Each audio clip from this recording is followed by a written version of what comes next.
I have been power of communication and the impact. Our children are watching us and they're listening, and they need to see positive examples.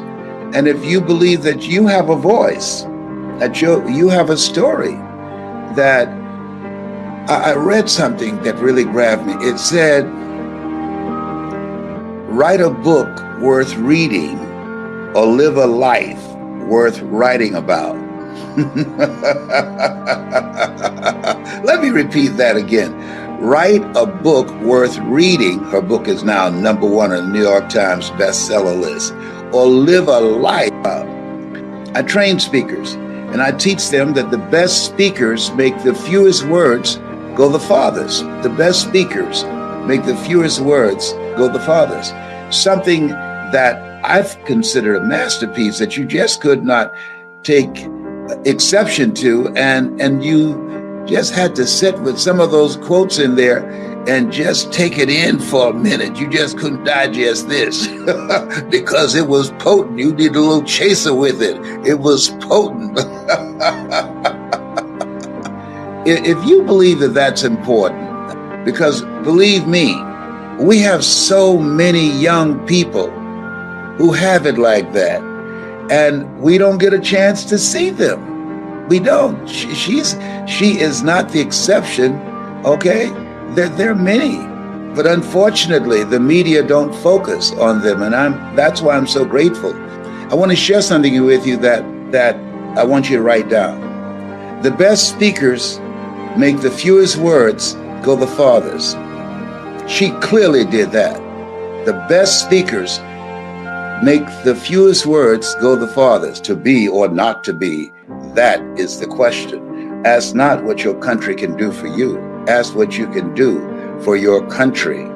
That when you are able to communicate and be selective of the words that you use, that will be deep and penetrating, and people have to marinate with it and meditate on it for a minute. That speaks for itself. Here's something else. She didn't just speak the words. I want you to keep this in mind about great communicators, people that I'm training. My classes have been filling up and running over. People now see what I've been talking about, the power of communication, that she experienced them. You know that these were not just words that she was sprouting out, that this was who she is. And we felt that in every word that she delivered.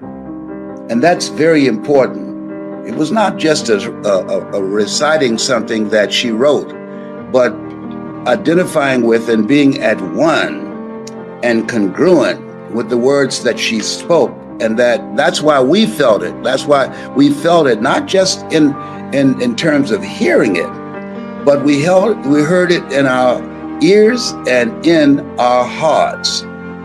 And so it's one thing to recite words, but there's something else to experience the word. The other thing is that where there was limited television viewing, that's major.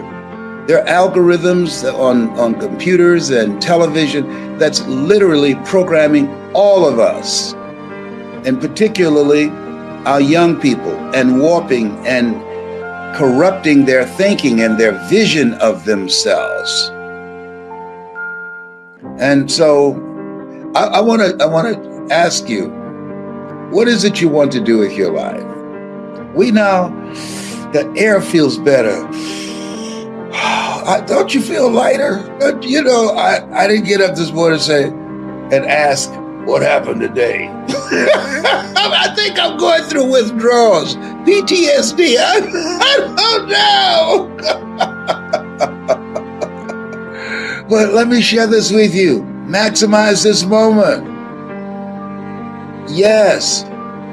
Just think about this. I see this as a God moment. A God moment to look at yourself, at your goals, at your dreams, look at our children, look into the future, look behind and thank God, look around and praise God, look ahead and follow God. go within and seek God. And at this point in time, this is a time to take charge of your mind, number one, of putting positive things in your mind on a daily basis. I want you to go to hungrytospeak.com. We got some motivational messages there for you to watch and to listen to on a regular basis. And for those of you that would like to be coached and trained by me to teach you how to use your voice, and now more than ever. Why? Well, number one, there's no such thing as job security. And your ability to communicate, it's your superpower.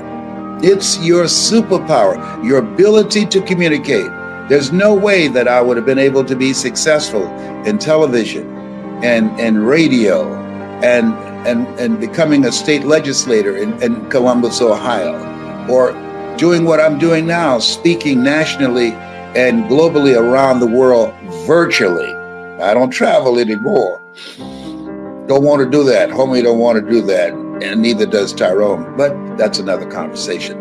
But this is a time in the attention economy. Listen to me.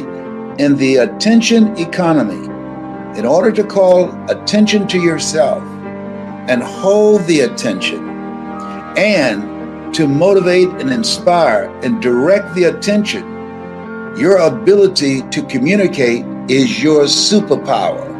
Warren Buffett said, not being able to communicate is like being in a dark room with a woman and wink. He says, nothing happens. Nothing happens. And so this is a time in order to advance your career in corporations. They're saying that your ability to communicate, your communication power, your presentation power is more important than your technical skills, because you got to work with people. You got to be able to communicate ideas and concepts and get things done and create an environment of people being together, even though they're far apart. And the people who can communicate in this world, in this new world order, in this environment, are the people that are going to win, are the people that are going to dominate their market, are the people that are going to be the effective leaders. Communication, it's your superpower. Invest in yourself. Put in the time and the effort to learn. And when Warren Buffett graduated from Harvard University, the first thing he did was he took a communications course. And so when I think about my life, there's no way that I could have accomplished what I've accomplished in millions of lives that I've been able to touch had I not been willing to invest in myself to develop my communication skills. When I had Mr. Leroy Washington at Booker T. Washington High School in Overtown in Miami, who said, young man, once you open your mouth, you tell the world who you are.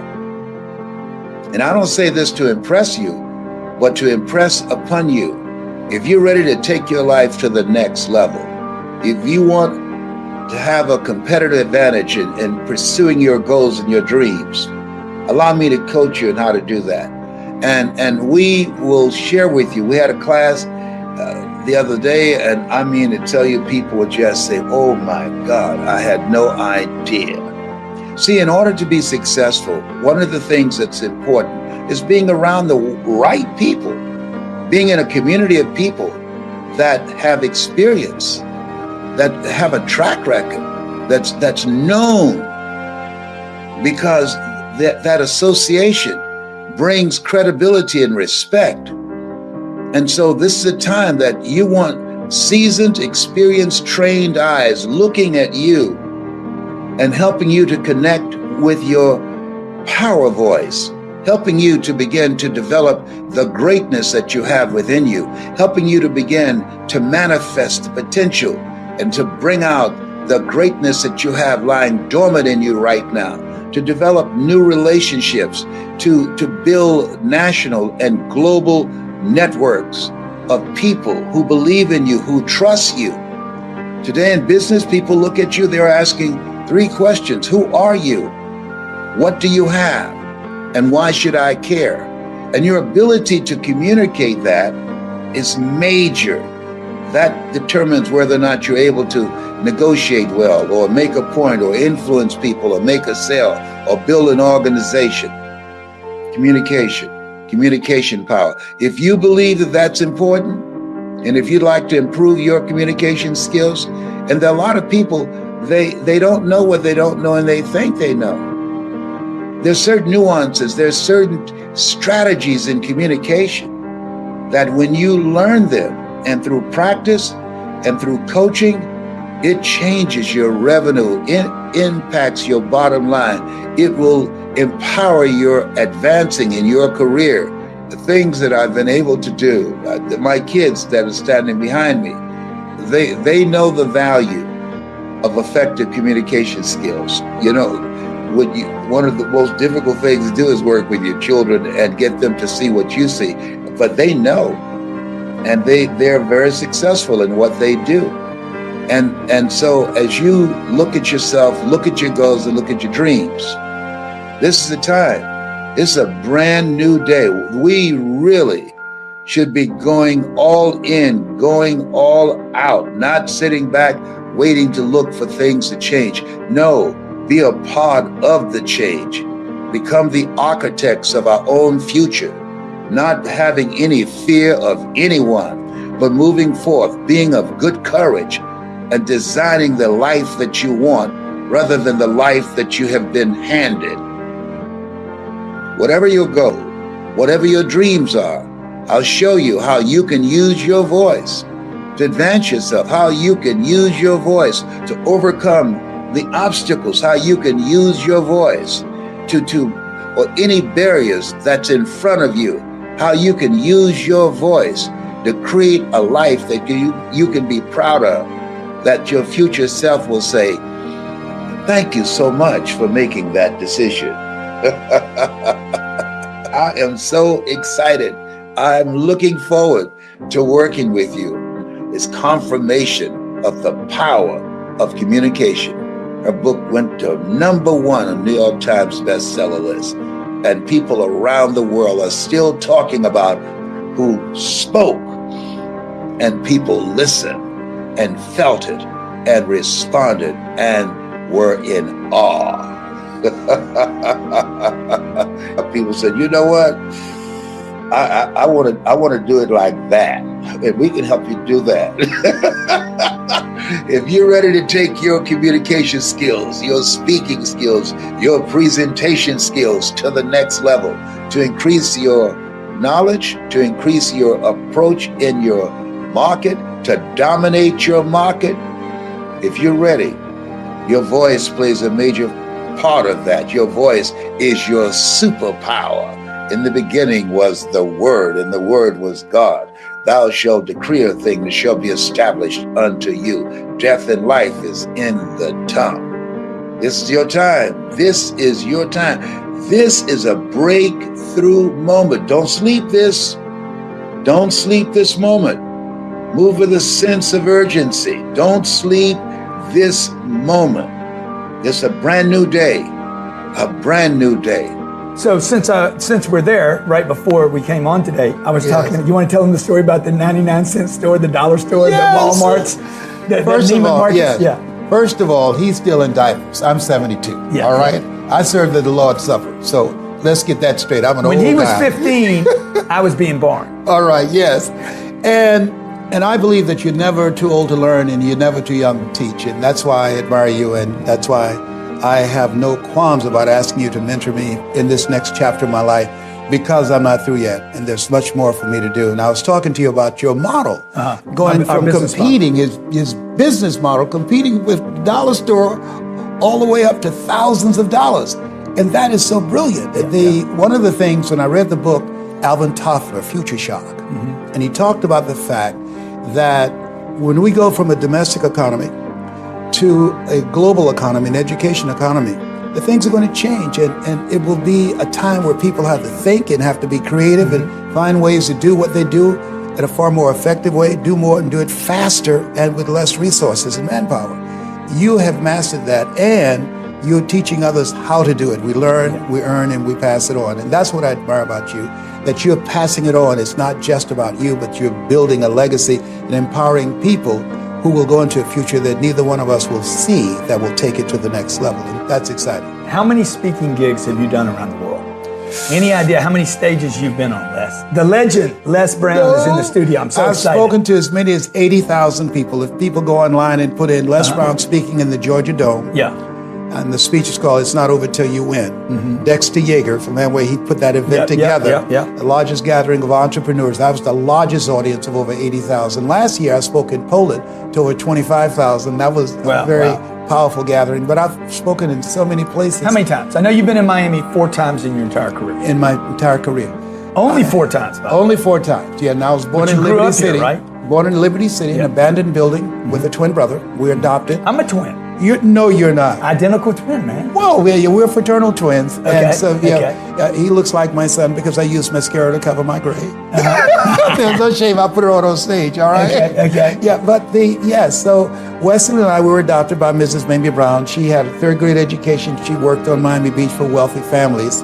And my dream, as we were coming up, was to buy her a home. That's what drove me. And one of the families that she worked for, Mrs. Swiderski, used to listen to Earl Nightingale, The Strangest Secret in the World, and Bill Bailey and Glenn Turner. And that was early stages of cultivating my mind and my thoughts. The Strangest Secret in the World. Okay. That was the first motivational message that I heard that sold over 1 million. He was an insurance executive, and he created these motivational messages for his insurance agents to listen to, and their performance began to increase. He had just an incredible voice, and I loved his voice and his content. And then I ran into Jim Rohn, and he worked for a guy named Bill Bailey. He had a company called Bestline Products. And I heard Jim speak. I was fascinated by him and Bill Bailey from Louisville, Kentucky. And those speakers spoke into my life. I always tell speakers, I train them now, and I say that when we speak, we create, as you know, an experience, because how people live their lives is a result of the story they believe about themselves. And so when you speak, what you do is distract, dispute, and inspire. You distract them from their story with your story. Through the strategic execution of your story and the things that you have learned and the failures and the setbacks and the victories, you dismantle their current belief system and inspire them to become, as Mother Teresa would say, to become a pencil in the hand of God and start writing a new chapter in their lives. Distract, dispute, and inspire. We create an experience. And I believe that the reason that many speakers aren't able to do what we do is they feel that information is important. And I can tell you unequivocally if information could change people, everybody would be skinny, rich, and happy. Yeah, that's right. You hear what he's saying, okay? Yeah. He's talking about the dismantling of the old story that you're telling the world, okay? Yes. And some people have the ability, the magical, miraculous ability to do that. This man right here has it. You have it too. Thank you. I've been watching you. I said, you can't sneak up on the old man. I said, look at him. You think you're going to ambush me? No way, Jose. Me and Les Brown are going to be working together. Yes. March 17th, 18th, and 19th, right here in Miami. He's only spoken here 4 times in the world. You've probably been to Europe more than 4 times. Oh my goodness, yes. I've spoken in Poland, in Johannesburg, South Africa, in Australia, in London, England, and Hong Kong. I've spoken all over the world. And you know, Les, I mean, you're 72. I'm 58 years old. You have 10 kids. Yes, 5 boys and 5 girls. You're trying to tell me you've got to pick up the pace. Yes, there's a little. So he said, "Be fruitful and multiply." I took him seriously. Yeah, you did. Yes, man. He's 10x. This dude is. That's 10X. what I'm talking about. Can you feel a brother up in here? Yes, I can. And so, I mean, look, you and I'm sure you do, and I'm transparent, so I'll talk about this. I know I'm at the, closer to the end of my career than the beginning of it. I don't think so. No? No, because part of delivering this message, when you're in alignment with your purpose, I believe that gives you more time on the universe. Just look at me. I'm 72, but I don't look it. I don't have a 72-year-old energy. And there's a difference between that physiological age and that spiritual age. And I think when you're in alignment and doing what you're supposed to do that pleasures God, it keeps you young. You have the energy of a 20-year-old. That allows you to be But I mean, there's going to be a time when you and I are not live in these bodies on a stage. Without any question. Okay. And I'm not looking forward to that. We have the ability, and we've developed it over a period of time, and I don't know exactly when it happens, where you can speak to a crowd of people, and you're speaking to them as a group, but also individually, that they come away as a result of your speaking into them. And as we weave a story with our experiences because of who we are behind the words that we speak, because of what we've gone through. A person hasn't gone through anything, it's hard for them to reach somebody's heart because they've never been there. Sometimes God has to break a life before he can use a life. And so you and I, two Church, individuals, baby, come on church. down. Yeah, we've been broken. Yeah. And so he put us back together. And as a result of that we can be used, but we couldn't be used before. And so to me, to be able to be a channel to help people discover a part of themselves that they could never discover by themselves. That's what you do, that's what we do, and that's why people listen to us and come to us. So why do people, so many people want to be public speakers, but are also fearful of it? And how can you help that person? Oh, that when the training that I do, that they speak immediately. That's the quickest thing to go. They speak immediately. You have to set them up so they don't have time to think. And so in the training, they speak immediately and they love it because I believe that we're supposed to be doing this. I had a lady flew from Australia recently and to be trained by me, and she emailed me and said, cost is not an issue. And so I asked her the second day, and I only train with people that I feel a close connection with one-on-one. And I said, why did you want to come to me? She said, I saw American television, and it talked about this young white boy that went into a black church and killed 9 people.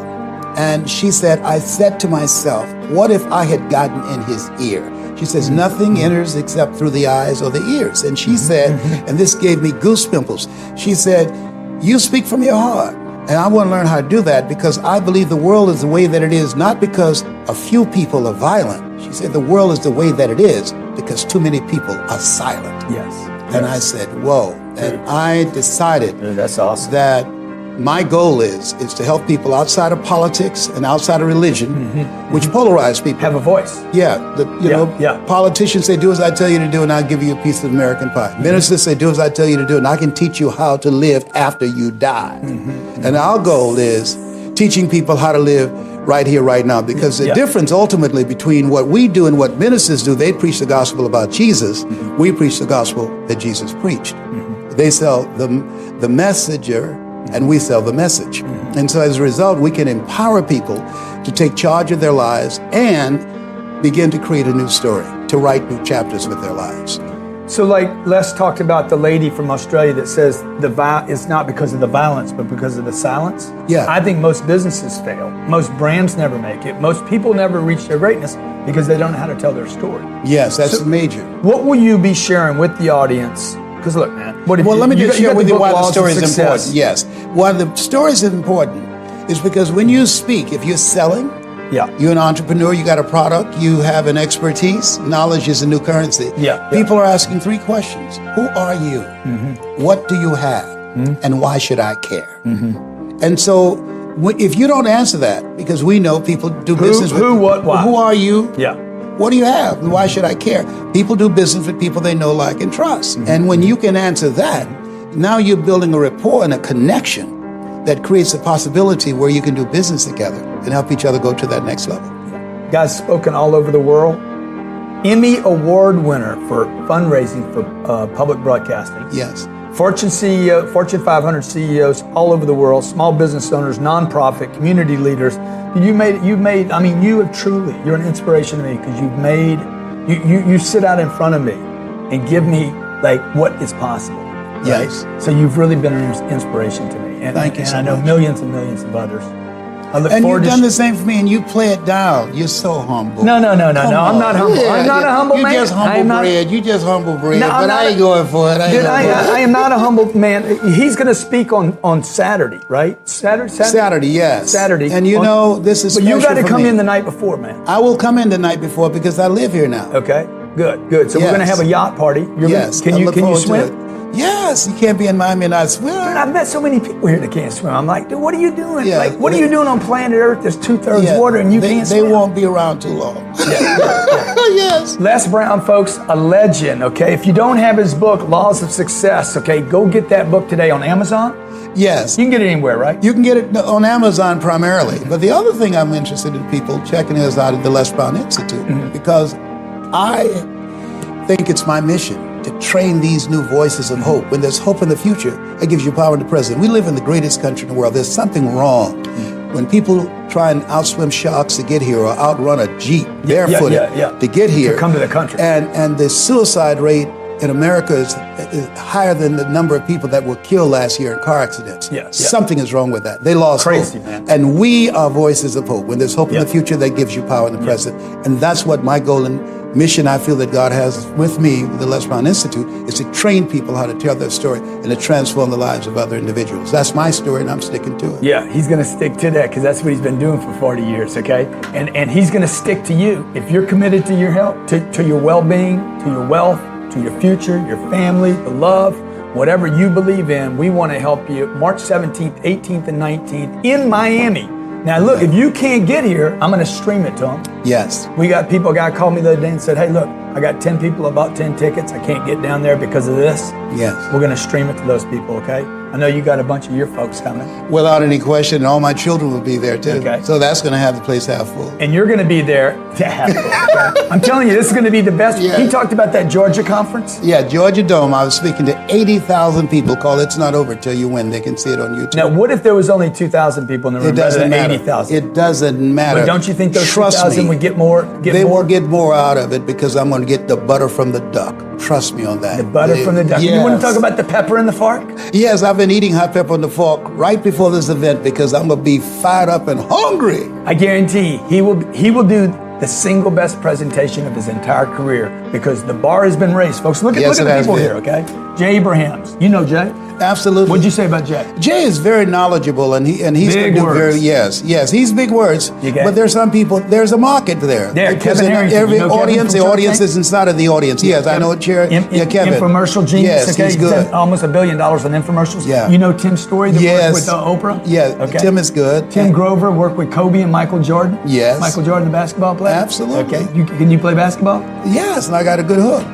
Come on, man. Yes. Come on, man. Ask Now, I think he's exaggerating. Ask Michael now. about me. We were born on the same date. He and Jim Brown, Are you February kidding me? 17th. Absolutely. I don't know, man. I think we're beyond public speaking now. Do you know this dude, Andy Frisella? Yes, but not Okay, personally. $100 million yes. earner. Yeah, he's $100 a million bad a boy. year. Yeah, okay? that's somebody I Jamie want to know Shanks, more. Roddy Chong, I'm bringing in a violinist.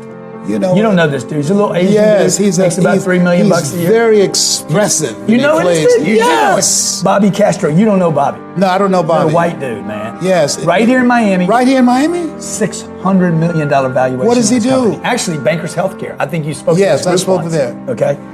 Jack Giacontelli, No. $1.5 billion business. Man, what a powerful lineup you have. Per you know year, what? per year. Per year. Every year, he bangs out $1 billion. There's You a know $1 billion list, but look, it wasn't going to be complete Yes. without my man, Mr. 10X, the original 10X, because he had 10 kids. Okay. As you are such a powerful speaker, you spoke about powerful speaking. How did you become such a powerful speaker yourself? Well, people say that I'm a powerful speaker. I think I'm a much more effective speech coach. But I study. I believe that as you look at yourself and you have the sacred opportunity to speak to audiences, to inspire them, because at the end of the day, when we speak to an audience, there are three things that we want to accomplish. We want to change their collective thinking. That's number one. And how they see themselves and the story they believe about themselves. The second thing is that our goal is to not only change their thinking, but to broaden and to expand their vision of what's possible in their lives. And the third thing is to inspire them to become, as Mother Teresa would say, to become a pencil in the hand of God and start writing a new chapter in their lives. And so I think that what people admire me for and why I received the highest award from the National Speakers Association and Toastmasters International Golden Gavel Award and was selected among the top 5 speakers in the world. I think what they admire me for is the impact that I've made with audiences achieving the objectives that I just talked about. Because when people hear you speak, the golden objective is for them to leave there feeling better about themselves and talking about the experience that you created for them to get that vision of themselves. Oliver Wendell Holmes said that once a man or woman's mind has been expanded with an idea, concept, or experience, it can never be satisfied to going back to where it was. And my goal is to, when I speak to an audience, is never allow them to be comfortable with living a life of mediocrity, of being comfortable of being average. People who are living a level of being average, those individuals are going through life doing the things that they feel that they need to do. But when you're an entrepreneur, you're living from a place of responsibility. You go through life doing the things that you are called to do, that you see yourself answering the calling on your life, doing those things that create value for people, that will make a difference in people, and that will leave a legacy. How many of you, since you've been here, you have gotten some value that will impact your life personally and your bottom line? Raise your hands, please. That's what I mean. It consists of the wills and the will nots. In order to be successful, you must be willing to do the things today. Invest in yourself, get some coaching. In order to be successful, you must be willing to do the things today. Develop strategic relationships with people that you can learn from, that others won't do. In order to have the things tomorrow, others won't have. You're investing in yourself. You're coming here, flying here, driving here. You're taking the time to learn new strategies and how you can offset the competition. Makes you different. You're uncommon. One great American said, "I choose not to be a common man. It's my right to be uncommon if I can. I seek opportunity, not security. I do not wish to be a kept citizen, humbled and dull by having the state look after me. I want to take the calculated risk, to dream and to build, to fail and to succeed. I refuse to live from hand to mouth. I prefer the challenges of life to the guaranteed existence, the thrill of fulfillment to the still calm of utopia. I will never cower before a master, nor bend to any threat. It's my heritage to stand erect, proud and unafraid, face the world boldly and say, this I have done." That's why you became an entrepreneur. That's why you're here. You have the boldest and uncommon desire to control your own destiny. Give yourselves a round of applause. Come on, bring it in.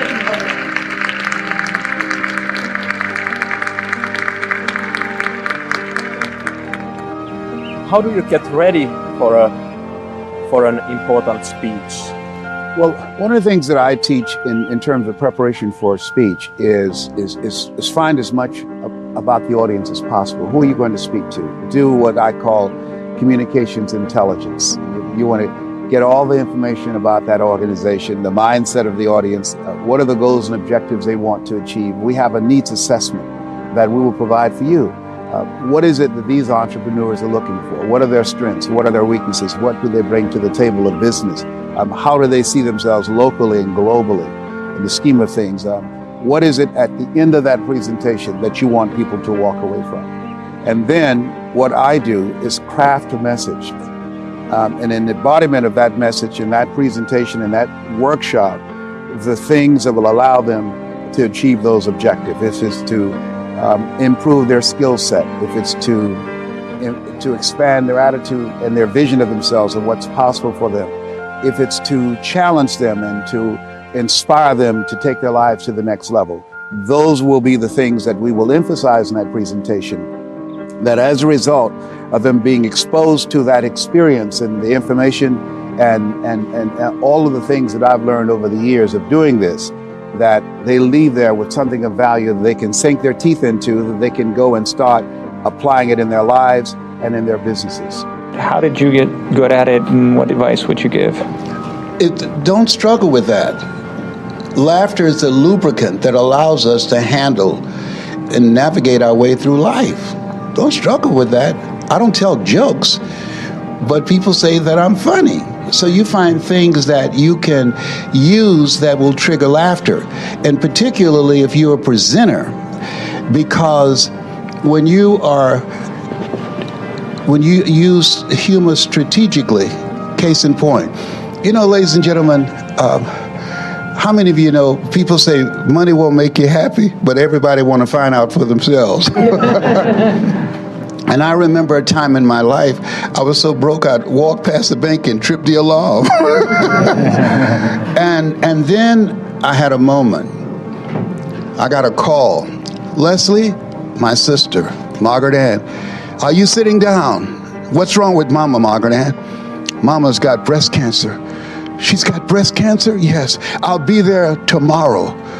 Leslie, you don't have to do that. You just got elected for the third time. Listen to me. I promise her, if anything happened to her, I will be there. How many of you have somebody that you love that anything ever happened to them, that you would be there for them? Raise your hand if you know what I'm talking about. And so, ladies and gentlemen, I want you to write this down. Earn walk-away money. That I had a job in LA. I was making over $220,000 for 2 hours on a radio station, on CBS radio station. And I walked away. I left. They said, "Are you crazy?" I said, "My mama needs me, and I'm going to be there for her." But you noticed the laughter before and how I came to that place? Write this down. Never make a point without a story, and never tell a story without a point.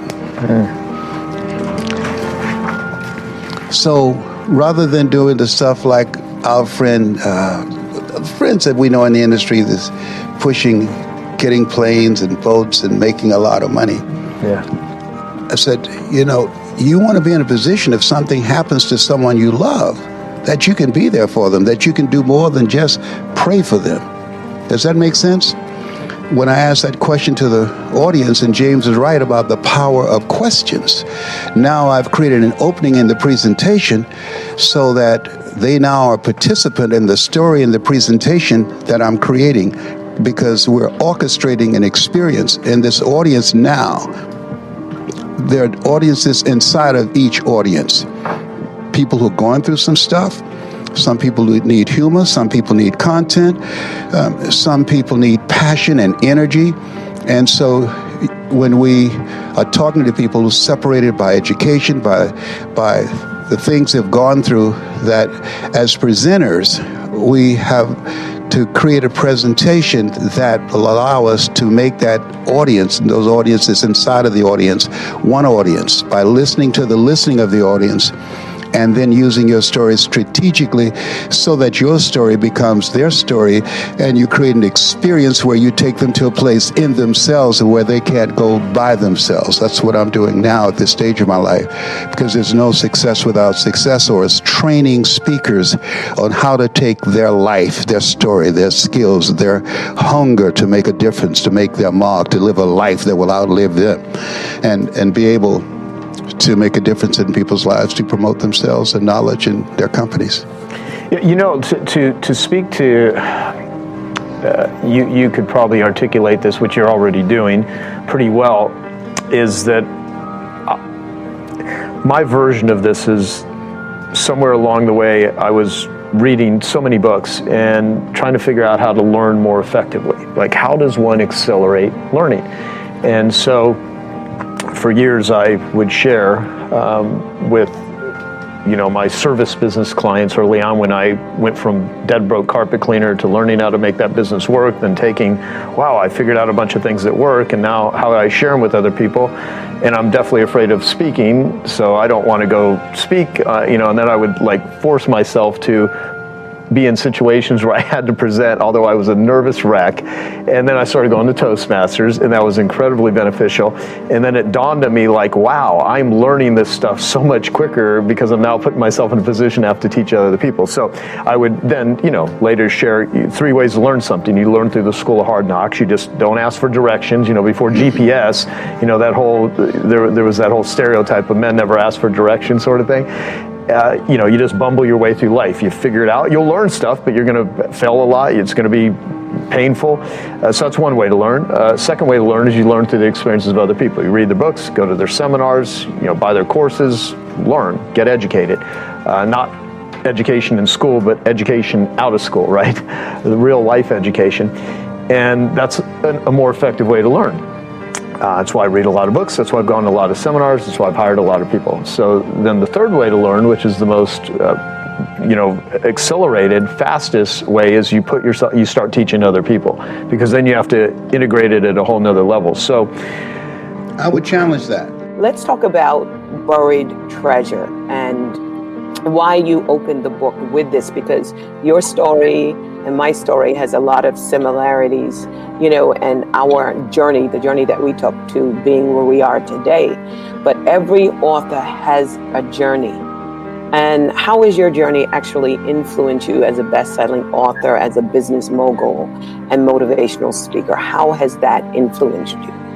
Well, being born in an abandoned building on a floor with a twin brother, Wesley, and then after 6 weeks we were taken in as foster kids by Mrs. Mamie Brown. I am on this broadcast with you because of two women.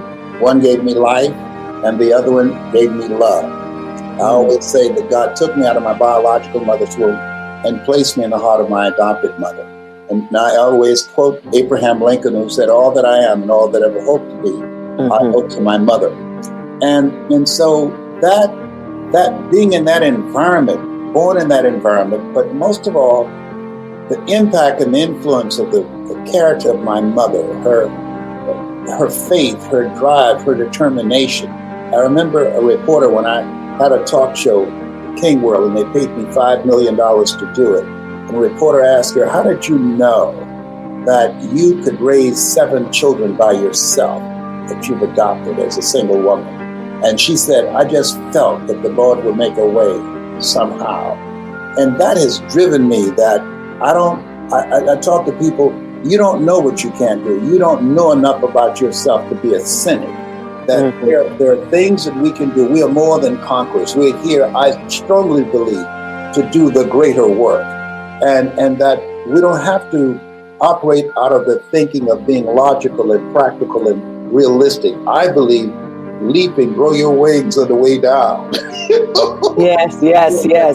Become risk takers. You know, we're taught to walk by faith and not by sight.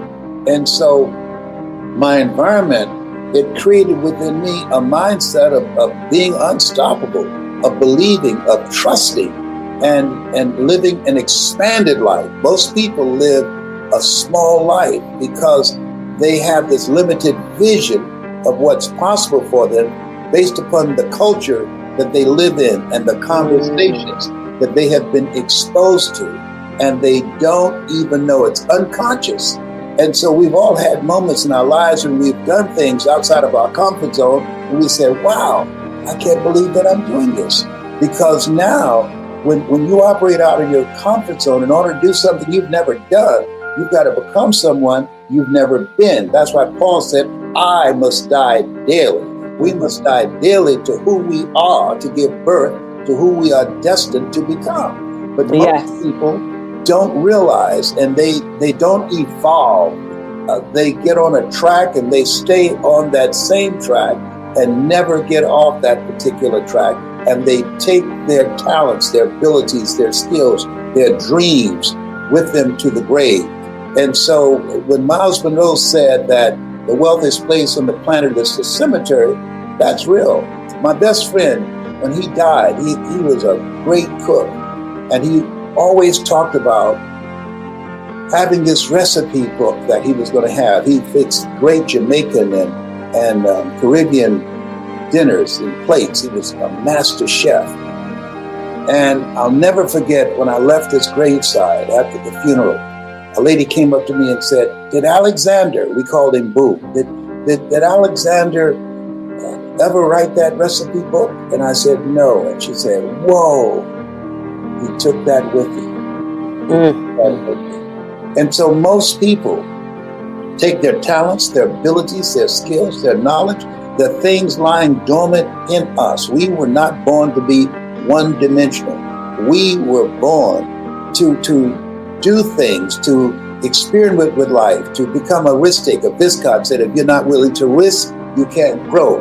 And if you can't grow, you can't become your best. And if you can't become your best, you can't be happy. And if you can't be happy, then what else is there? I love what Mary McLeod Bethune said. Pray as if everything depends upon God, and work as if everything depends upon you. Commit thy works unto the Lord, and thy thoughts shall be established. In all thy ways acknowledge him, and he shall direct thy path. So you don't have to know. Do the best that you can, and God will do what you can. Thank you so much. What an amazing answer. I have someone that just texted me not too long ago, and one of the questions he asked, he said, "Like Mr. Brown, I was adopted. what were the circumstances when discovering what were the circumstances when you discovered you were adopted? And how did that shape your mind as a motivational speaker? And it's a two-part. The second part is being a top motivational speaker and best-selling author your job or your purpose? It's my purpose. Mm-hmm. Yes. We were not born to work for a living. We were born to live our making. And making our living will earn whatever we want to earn in terms of life. I was born to speak. My children tell me I talk in my sleep. I used to get in trouble in school for talking so much. Now when I speak in the United States, I earn $70,000 an hour. There are people who work a whole month that don't earn that. And when I speak outside of the United States, I earn $225,000 an hour. So when you connect with your superpower, there are things that you're able to do that you don't even know how to do, but you will find a way to do it. When I spoke in the Georgia Dome, I'd never done that before. And people go on YouTube and put in Les Brown speaking in the Georgia Dome. They'll see me speaking before 80,000 people. That's confirmation when they see that. They can do more. Remember in the Lion King, Simba, Yeah. you are more than that which you have become. They realize, oh my God, if he can do that. I was labeled educable, mentally retarded, and put back from the 5th grade to the 4th grade, and failed again in the 8th grade. They said I was a troubled kid, that I was touched in the head, that I run my mouth too much. Okay, and now, I mean, I get paid to speak. Well, Yeah. God be served. When I get up in the morning, I say, oh God, all things work together for good for those who love God and for those who are called according to his purpose.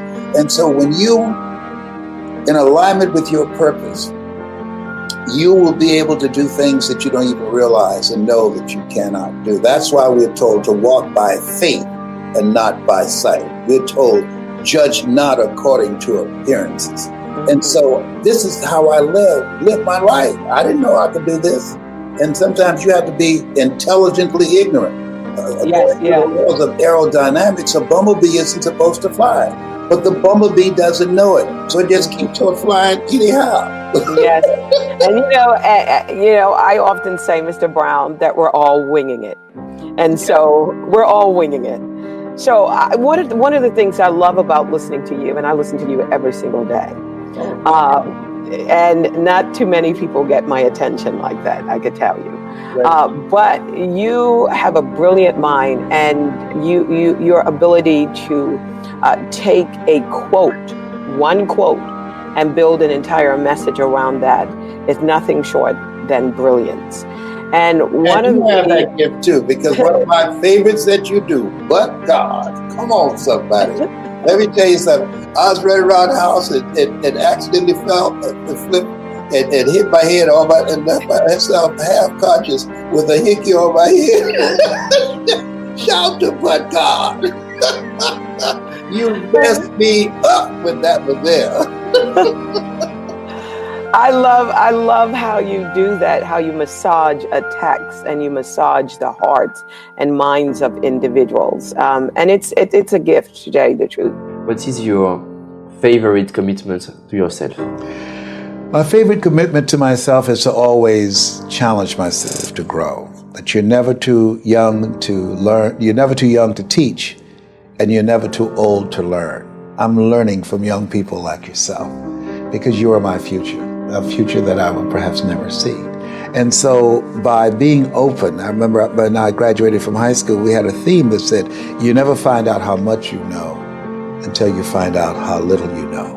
The moment you think you know, you've lost it. You've lost it. You don't know. Life is something to be experienced. You get a glimpse. You peak to peak, as Robert Schuller would say. You P-E-A-K, so you can P-E-E-K. You peak to peak and know there's more there. Great. Yeah, Socrates says the man's reach is to supersede his grasp or what are the heavens for.